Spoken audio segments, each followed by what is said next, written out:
What if you could bet on an underdog without needing them to actually win the match? Sounds strange, right? Imagine Team A is the favorite, but Team B is playing at home and has lost only one of its last 10 matches. The normal betting market says Team B must win for your bet to succeed. But Asian Handicap can give you something much more interesting. With plus 0.5, Team B doesn't need to win. A win or even a draw can be enough. And with plus 1.0, you may even have protection if your team loses by exactly one goal. Today, we're breaking down how Asian Handicap plus 0.5 and plus 1.0 work, when they can make sense, and, most importantly, how to avoid the mistakes that make bettors lose money. What is Asian Handicap? Let's start with the basics. Asian Handicap is a betting market designed to create a more balanced contest between two teams. Instead of simply asking, who will win, you're effectively asking, how will the match finish after applying the handicap? For example, Team A minus 0.5, Team B plus 0.5. If you bet Team B plus 0.5, Team B wins, you win. Match ends in a draw, you win. Team B loses, you lose. That's because adding plus 0.5 to Team B means a draw effectively becomes a winning result for your bet. This makes plus 0.5 particularly interesting when you believe an underdog is capable of avoiding defeat. Why plus 0.5 can be powerful. Here's where things become interesting. Suppose a bookmaker considers Team A the stronger side. Team A has shorter odds. Team B has longer odds. But your statistical analysis tells you the match is much closer than the market suggests. Instead of betting Team B to win, you could consider Team B plus 0.5. Now you don't need Team B to produce an upset.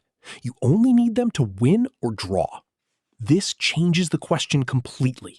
You're no longer predicting, will the underdog win? You're predicting, can the underdog avoid losing? That's often a much more achievable outcome. But there's a catch. The odds still matter. A bet isn't automatically good simply because it has a high probability of winning. Asian Handicap plus 1.0. Now, let's move to plus 1.0. This is where many beginners become confused. Imagine you bet Team B plus 1.0. There are three important scenarios. If Team B wins or draws, you win. If Team B loses by exactly one goal, your stake is returned. If Team B loses by 2 or more goals, you lose. For example, Team A 1-0 Team B. With Team B plus 1.0, the adjusted score becomes 1-1. So your original stake is returned. That's called a push. Now imagine Team A 2-0 Team B. After applying plus 1, 2-1. Team B still loses the adjusted result. Your bet loses. This is why understanding the exact handicap is critical before placing a wager. Here's one of the biggest mistakes beginners make. They see plus 1 and think, my team has one goal of protection, so this must be safe. Not necessarily. The bookmaker has already incorporated that protection into the odds. You're not getting free insurance. You're paying for it through the price. That's why the most important question isn't, can this team avoid defeat? It's, are the odds higher than the true probability of the outcome? That's the foundation of value betting. How to find good opportunities. So what should you actually analyze? Start with home and away performance. A team might be excellent at home, but terrible away. That distinction can completely change your assessment. Next, examine recent performances. But don't simply count wins and losses. Look at how those results happened. Was the team unlucky? Did they create enough chances? Were they playing strong opponents? Then examine goals scored and conceded. And if you have access to advanced statistics, look at XG, shots on target, possession, and chance creation. You should also consider injuries and suspensions. A team missing its main striker or central defender can look completely different from the team you've analyzed statistically.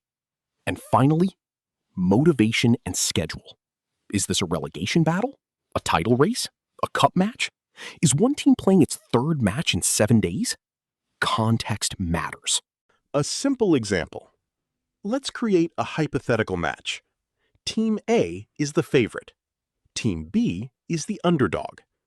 Suppose your research shows Team A has lost only one of its last 10 matches. At home, it rarely loses.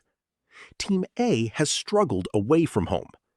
And Team A is missing two important attacking players. The bookmaker offers Team B plus 0.5 at 1.80.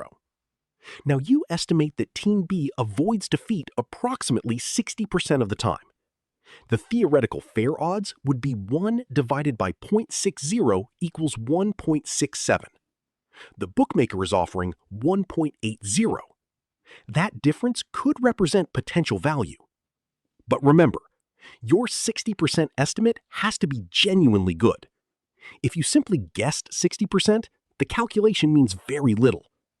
The objective isn't to make a prediction look mathematical, it's to make your probability estimate as accurate as possible. Bankroll management. Even a good strategy can produce losing streaks. That's why bankroll management is essential. Imagine you have a $1,000 betting bankroll. Instead of putting $300 or $500 on one match, consider using a much smaller fixed stake.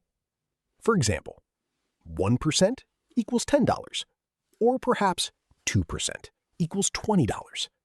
The exact percentage depends on your risk tolerance and strategy. The key is consistency. Don't increase your stake because you're angry after a loss. And don't suddenly double your bet because you think the next match is guaranteed. There are no guaranteed football bets. A red card, injury, penalty, or unexpected tactical decision can completely change a match. When to avoid the bet. Knowing when not to bet is just as important. Avoid Asian Handicap bets when the odds don't offer sufficient value. You have incomplete team information. A key player has an uncertain injury status. The match has unpredictable motivation. Or you're betting simply because you haven't placed a bet today. Remember, no bet is better than a bad bet. Professional style betting isn't about constantly having action. It's about waiting for situations where your analysis and the price make sense. So, let's summarize. For plus 0.5, you're essentially backing a team to win or draw. For plus 1.0, you're backing them to win, draw, or lose by exactly one goal without losing your stake.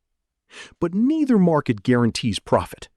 The real strategy is analyze the teams, estimate the probabilities, calculate your fair odds, compare them with the bookmaker's price, stake conservatively, and most importantly, think in probabilities, not predictions. Because successful betting isn't about finding a magical system that wins every weekend.